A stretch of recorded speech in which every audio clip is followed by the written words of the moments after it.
Welcome back to another episode of the Sell Like a Leader podcast, the podcast for revenue leaders who are on a mission to cultivate a high-performing sales team. I'm your host, David Kreiger, founder of Sales Roads, America's most trusted sales outsourcing and appointment setting firm. Today, we bring you another revenue leader, Mitchell Kasprzyk. Mitchell is currently the VP of Sales at Compyl, and he is classically trained opera singer who turned B2B salesperson. You don't hear that every day. Maybe, I don't know if you ever done any out-of-the-box voicemails, leveraging your inner talents there, Mitchell. I don't, that's interesting. I've never thought to do that. Yeah, I don't know. It might not work so, but it would be fun. Might backfire. It could, but at least it'd be fun doing it, right? But, he's a really successful sales producer and has channeled that to become a VP of sales. And so he has a lot of background in driving growth at SaaS startups, enterprise organizations, from basically taking the strategy of shifting from traditional selling to a consultative approach. So let's get into it, Mitchell. Welcome to the show. Thank you so much for having me. Well, pleasure. So I do want to dive into the fact that you transition roles from the top sales rep to VP of sales within the same organization. And, I really want to dig into this because a lot of people live by the mantra that you're not supposed to promote your top sales rep to a sales leader. Though a lot of people do, but they do it because they feel like they should or whatnot, but not necessarily because it's the strategy, and they feel like a lot of times it backfires. So I'd love to get your take on that old adage and what you think about it. I'm not sure about making such a blanket statement, although I can understand the fear of maybe promoting someone that is delivering and consistently producing revenue and sales for the organization and putting them into a management role. Number one, just because at least something that I've noticed is you have to go from being the one who really is the hero to enabling others to be the hero. And that is not always an easy transition for individuals for many reasons. Yeah, and I think that way that you position is right. I mean, it's terrible to make blanket statements because there's very few blanket statements that are right. Even we found out that the laws of gravity were incorrect when Einstein had his big discovery. So there's no one size fits all to sales and sales leadership and promotions and things like that. And so let's dive into some of the things that you have done to embark on that journey. And so I'd love to just hear a little bit, now that you're shifting to, being about the team and motivating the team, how are you working on developing your coaching and leadership mindset? I think something that's been really important to my growth has been mentors, leaders, thought leaders in the space. I've never shied away from networking with people that I would want to learn from. So in the case of, there are a few different coaches, people who might do this for a living or have maybe they're authors, sales authors, respected people that I have connected with in different ways, sometimes as a coaching client, sometimes to help promote their books. And I think learning from others is always the fastest way to get further yourself.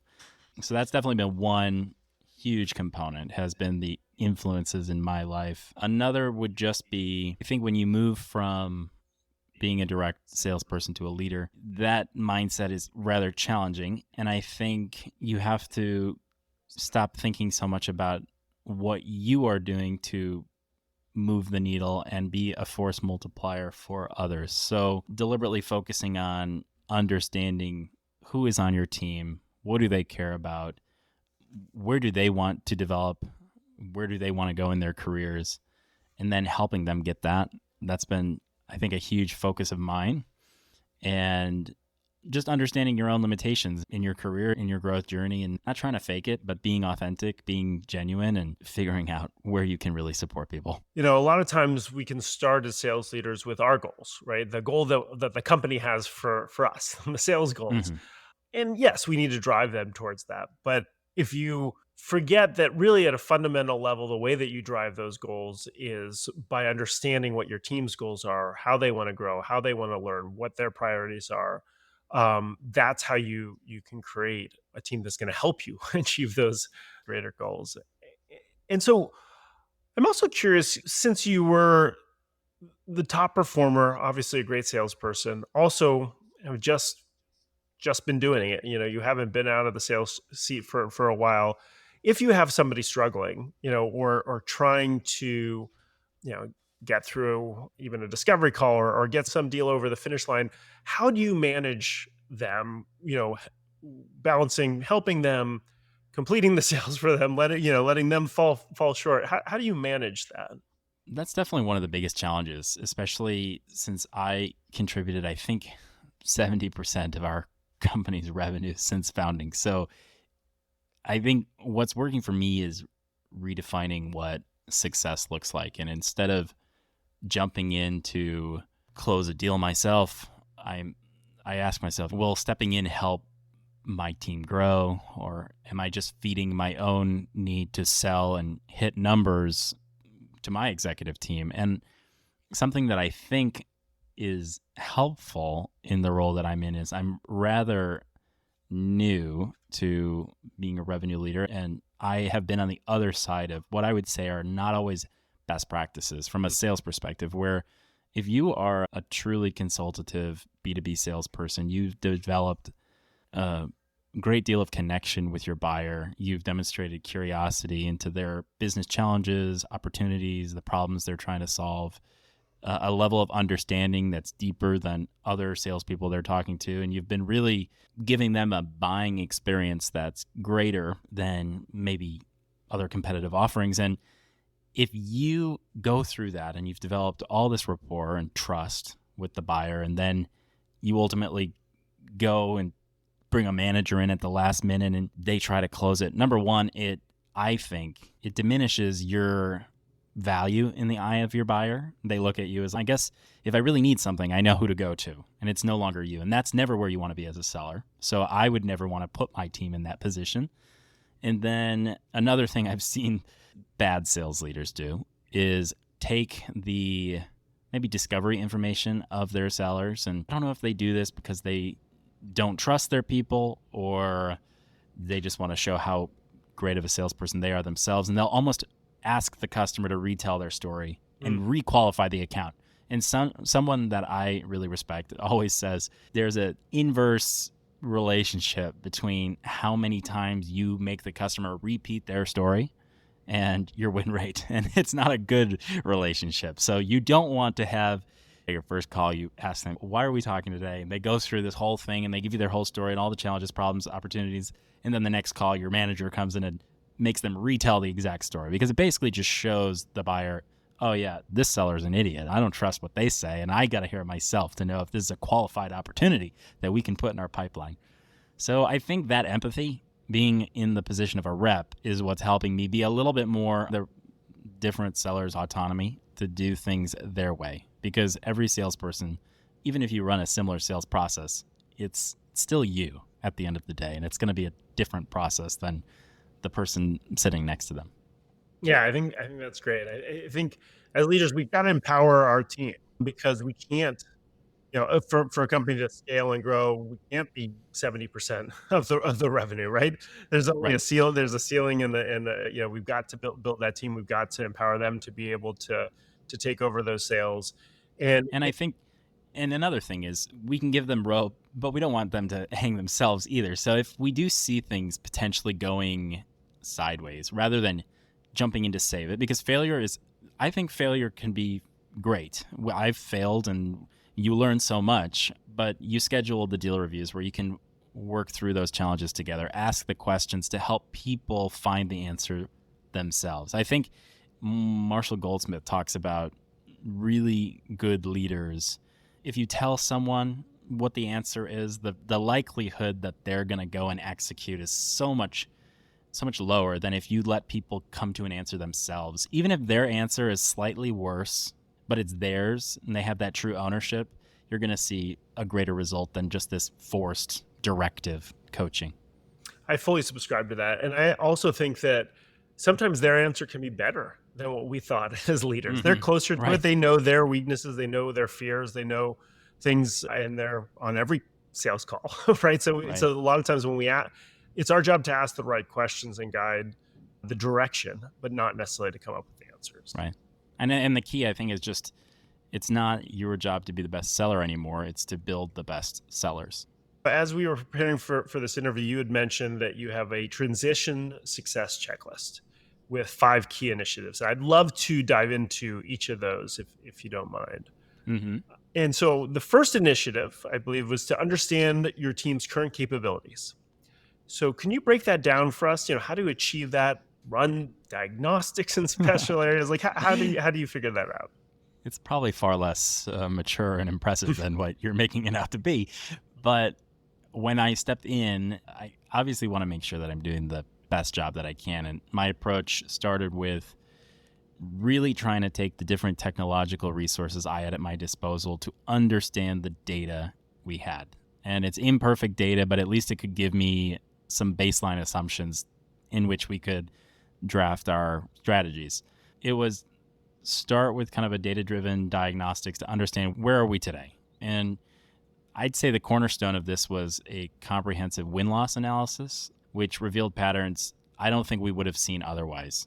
And so I break that down into 2 key dimensions: win-loss rates by deal size, because we have different maybe ICP markets we serve, and then win-loss by number of deals. So understanding in any given quarter of my qualified opportunities in the pipeline, what is that win rate for each seller? Interesting. So I think your second initiative was to develop a performance framework. Can you walk us through that and how you implemented it? Part of the performance framework, in my mind, it was about getting our pipeline math really well defined and understood. Because something that at least I've seen today, like if you go on LinkedIn and you read all the advice, everyone talks about process, 3x pipeline coverage. But if you really look at each seller individually, and we know what a qualified opportunity is in our pipelines, if you have a sales rep who is closing 50% of their qualified opportunities into closed business in any given quarter or year, and then you have another one who's closing 15%, their pipeline coverage ratios should be different. The one who's closing 1 out of every 2, if you tell them go get 3x pipeline coverage, you're basically telling that person to spend less time, be less thoughtful on their current accounts, and go fill their pipeline with somebody that's breathing. And then people tend to relax their maybe qualification rigor. And then with the rep who has 15% pipeline coverage, if you go tell them to get 3x, they're still missing a ton of coverage to hit their numbers. So that might not actually be a pipeline problem. That might be a skills problem. And typically, at least in my mind, reps who are not very good at closing qualified opportunities into customers, they're not necessarily going to have the skills to have that top of funnel conversation to get people curious and engaged and interested in understanding what your company has to offer them and what's in it for them. So that, to me, it's if you understand your pipeline math by rep and by M for the company, you're going to be in a much better position to understand if you have a shortfall, what can we do to make up for that, or just to make sure that you're tracking to your goals at any given time. I think that's great. I think that's pretty straightforward. Simple to execute. It's pretty much the basics. It's execute the basics. Yeah, no, but I think it's great. And I think, so many people just don't do it. We can also have a lot of very complicated different KPIs and things like this. This gives you a clear roadmap on activities either you need to coach on or you need to eliminate based upon, because if you have certain closing percentages, the pipeline math will never work. Right. And I think it's not obviously just about knowing your pipeline math, even though I would venture to say that I bet a lot of revenue leaders don't really know their pipeline math to that level. And it's just easier to make a blanket statement of, to be safe, we should have 3-4x pipeline coverage and more leads, throw more into the top of the funnel. But we'd have to be here for hours and hours to talk through some of those other things when it comes to tracking pipeline metrics, deal velocity, qualifications, stage progression. If you really, and this is something I'm working through right now even, is taking that pipeline math and getting even more deep into pipeline math between stages. So if we're thinking about like any given sales cycle, we often insert more time into the process for our buyer than maybe they need. So it's just trying to understand if our sales process has 7, 8 steps and there's micro steps in each one of them, how can we do 3 steps of the 7 on one call? And it might sound simplistic, but it's really challenging yourself and also challenging your buyer to be more prepared in each engagement. And what I've noticed is when you are a salesperson like this, your buyer gets accustomed to getting so much accomplished in every meeting that you bias them in your favor because they know that they're going to get a return on their time and attention that they spend with you as a seller. And I think so many salespeople think, okay, I'm having a discovery call today. So my job is to discover if this is a qualified opportunity for me. But what did the buyer really accomplish in that? And if we want to win, which all sellers do, you have to think about what's in it for them. And if they can accomplish better understanding of their challenge or problem or the opportunity they're trying to achieve, and you've helped them do it far faster than anyone else, I just think that is what really builds trust. And at the end of the day, that's still what sells. Much more than your product, much more than your price. It is the level of trust they have with you, the individual seller. That's beautifully said. Let's move on to initiative 3 here. So create a transparent, motivational environment. How do you design that type of environment? That's a really good question. Motivational? I don't know if I think of myself as super motivational. That said, I do think that you can build transparency and trust with your people by being structured and consistent. So if you start to implement, for instance, I'll give you an example. We are a pretty early stage company, and I noticed as a group, we would have a lot of meetings internal that were to talk through different initiatives and priorities, things we were working through as a team. And very often it felt like we would get together and just update each other on status. And to me, it felt like, oh, that's great that we're talking about things, but it didn't have necessarily like, what is the progress being made in each of these initiatives and how are we moving forward to actually accomplishing our goal faster, and where are we running into roadblocks and who can help me? So instead of implementing, because you can't do it all yourself, I started putting together all my updates prior to calls into a very kind of organized, structured format where people could see everything I was working on and the progress being made in each of these different initiatives, where I needed help, where we were stuck. And I'd started putting this into a Slack channel where I would have my updates, and I would send this out a day prior to our team meetings. And believe it or not, just by doing that as an action, people started to say, this would actually really help us make these meetings more valuable. We could, instead of just jumping in here and talking to each other, we could read everyone's prior updates. We could see if we have something we need to key into and really understand at a deeper level. We can make a note to ask a question about it, see how I can get involved. And I think it's things like that, where you really lead by example. It's not necessarily, this is what we're doing, and you got to do it. And lead by compliance. I just think you have to try things and be willing to experiment. And not everyone's probably going to love everything I'm going to do, but if you do it from a good place, I think it's usually received well. Yeah, and I think, over communicating, like even on the things that you're doing and finding ways to communicate, better. I think one of the demotivational things is people who are in meetings. So if you could free up your folks' time and make sure that you're making progress in each of those meetings, that in and of itself is motivational as well. Initiative 4, implement data-driven decision-making.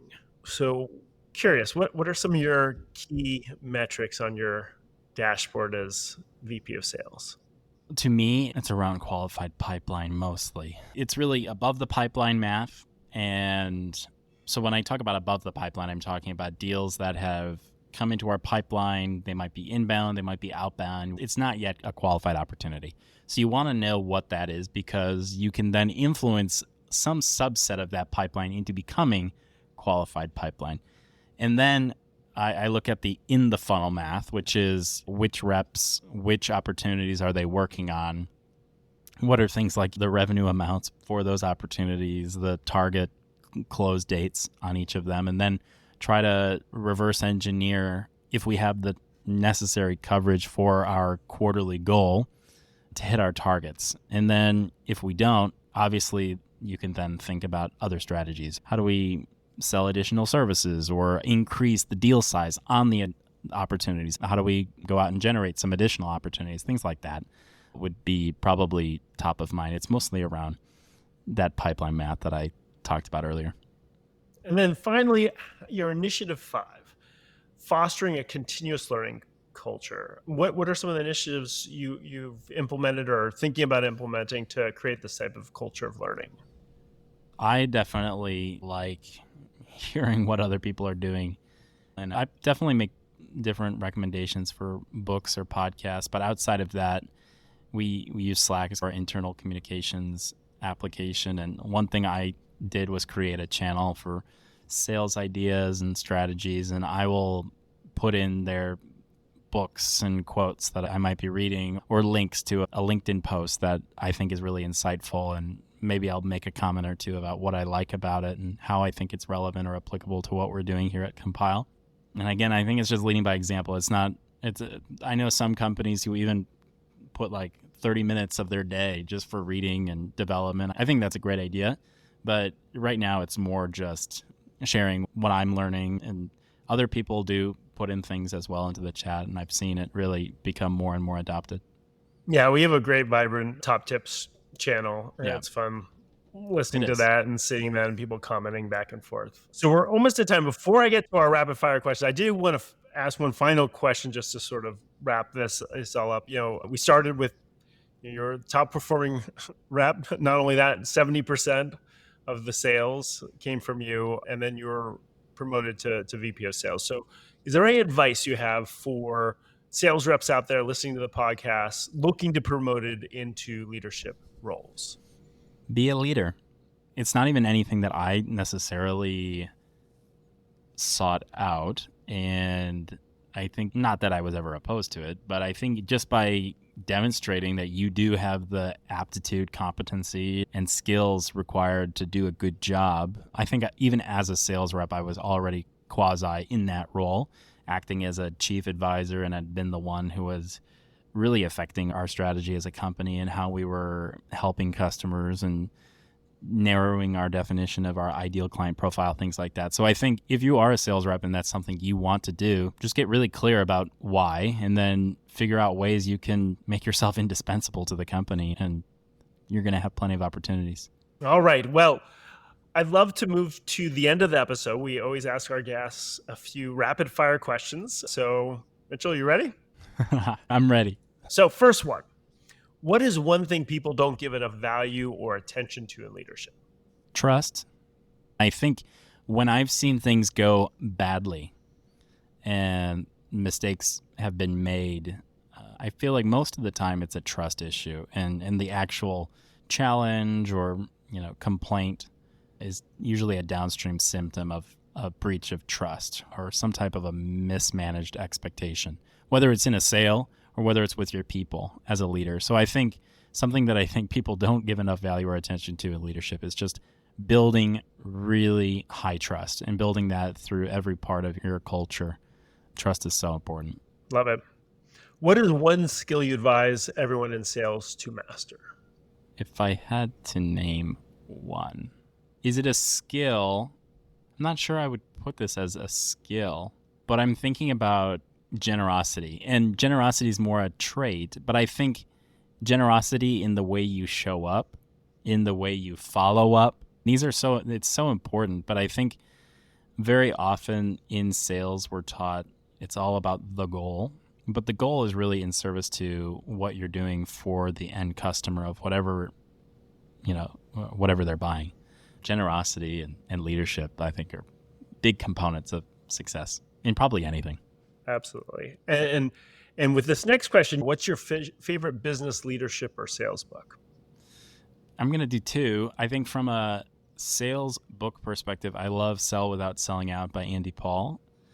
A great book for any individual contributor wanting to get a better idea of what it really is to sell. And then from a leadership perspective, and the sales leadership perspective, I like the Sales Manager Survival Guide by David Brock. A really good book. Super helpful if you want to understand the big important things you need to tackle when you're first getting started into sales leadership. What's the most important goal or project you're working on right now? It's the start of our year. So I think for me right now, it's just planning out the year and making sure that we have our budgets, we have our team, and just making sure that we're going to be able to execute and that our assumptions are correct. And then actually going out and building those cadences and workflows and making sure we all work together as a team. And when you're a small company, it's really common that you have a lot of individual contributors trying to do everything themselves.